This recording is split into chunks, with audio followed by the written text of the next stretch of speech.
Voltamos para a última parte do Band Entrevista. Hoje estamos conversando sobre o aborto.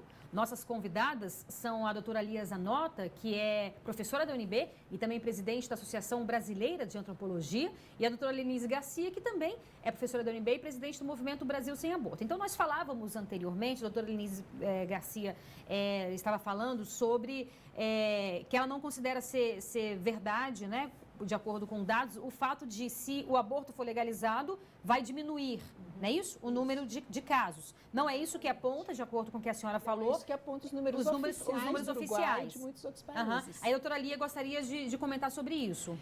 Basicamente, o número de abortos inseguros, hoje no país, são estimados. Estimados porque você tem os dados daquelas mulheres que vão depois do aborto inseguro, redução de danos na saúde pública. Uhum. Mas você tem outros que são clandestinos, cujo número você não sabe.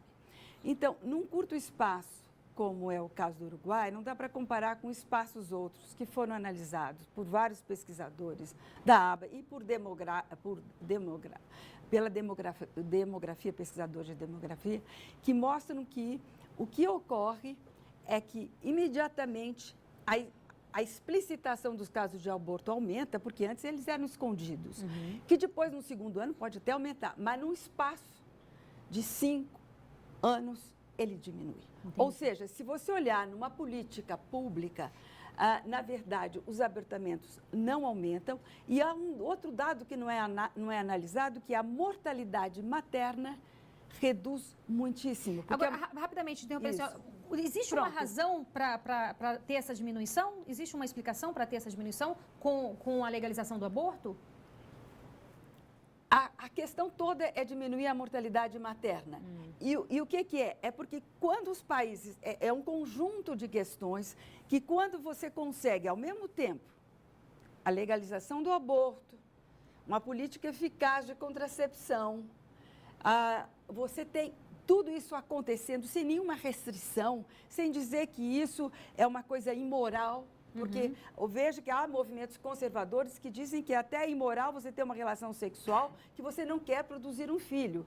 Eu não estou dizendo que é o seu movimento esse, mas estou dizendo que existe isso. Então, essa restrição à relação sexual, e que a relação sexual só pode ser aquela que produz um filho, então, veja isso, é muito longe da sociedade que as mulheres querem trabalhar, ter direito à sexualidade, ter direito à vida digna, não serem comandadas pelos seus companheiros, pelos seus pais, e que, portanto, elas precisam cada vez mais ter responsabilidade, e uma delas é por cuidar da contracepção e outra pelo direito a abortar quando ela não tem condições de ter aquilo, porque a maternidade não pode ser obrigatória. Então, eu acho que é basicamente a razão pela qual se faz é porque você tem uma diminuição dos abortos inseguros, você tem diminuição porque, pelas nossas pesquisas, tem muitas mulheres que, dadas as suas condições, são elas que querem. Mas isso não quer dizer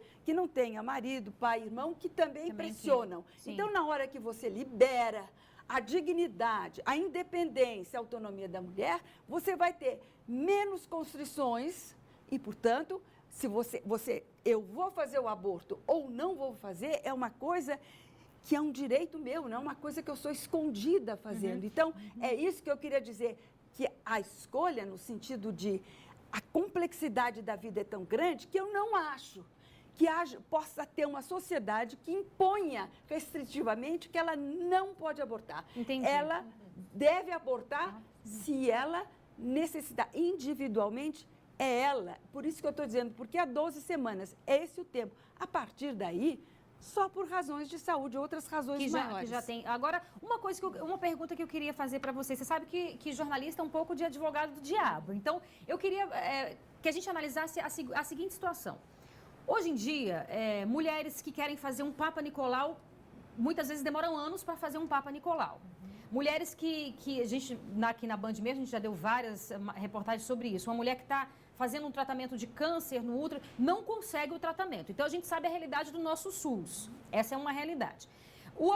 Se o aborto fosse legalizado no nosso país, o SUS teria condições de atender essas mulheres? para que elas pudessem, teoricamente, fazer esse aborto seguro? Doutora Lenise. Não, o SUS não teria de forma alguma condição de atender essas mulheres, a menos que ele priorize o aborto sobre o câncer de útero, por exemplo.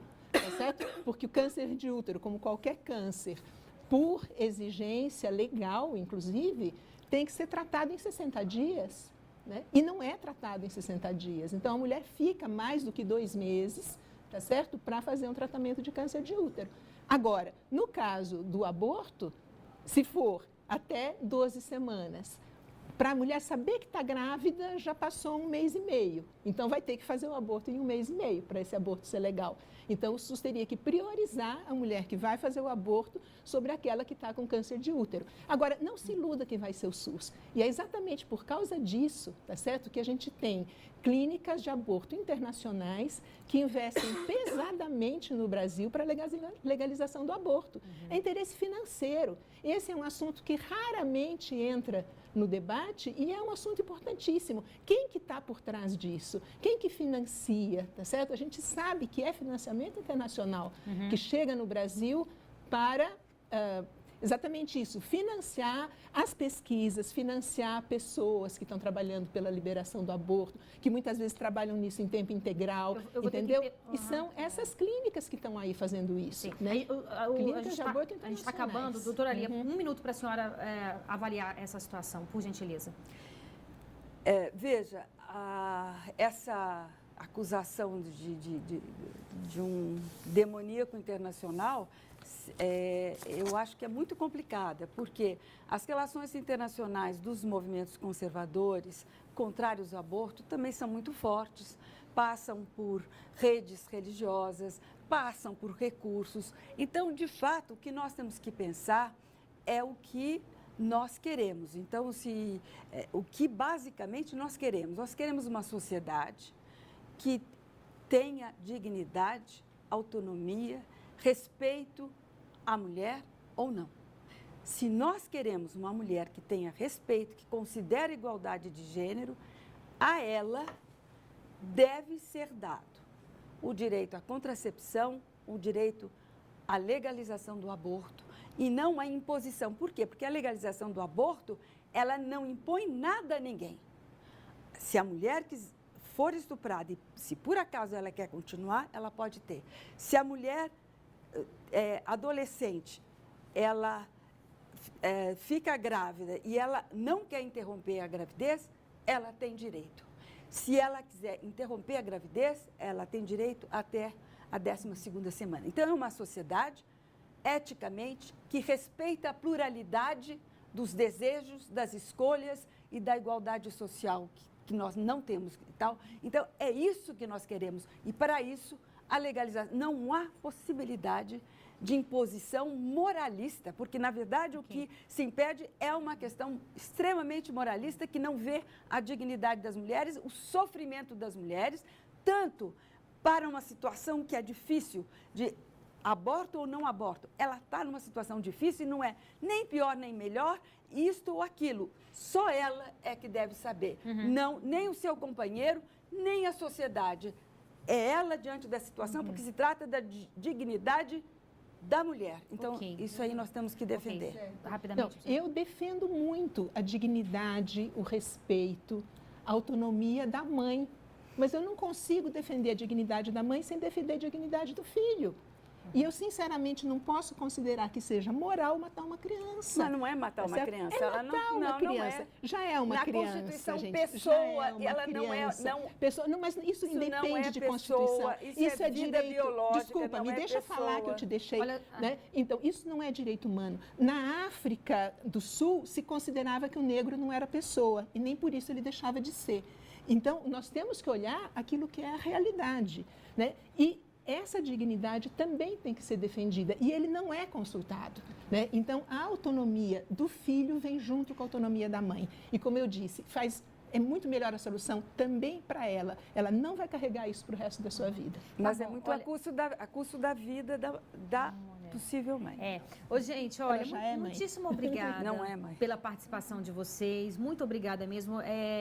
Foi muito rico esse debate. Então, eu agradeço mesmo, com todo o respeito aqui ao posicionamento das duas. Muito obrigada e, com certeza, o Brasil precisa debater muito sobre isso. E parabéns por fazer esse debate. Muito obrigada, muito obrigada. E o Band Entrevistas de hoje fica por aqui. Muito obrigada pela sua audiência e companhia. A gente volta na próxima semana. Até lá. Tchau, tchau. Aí...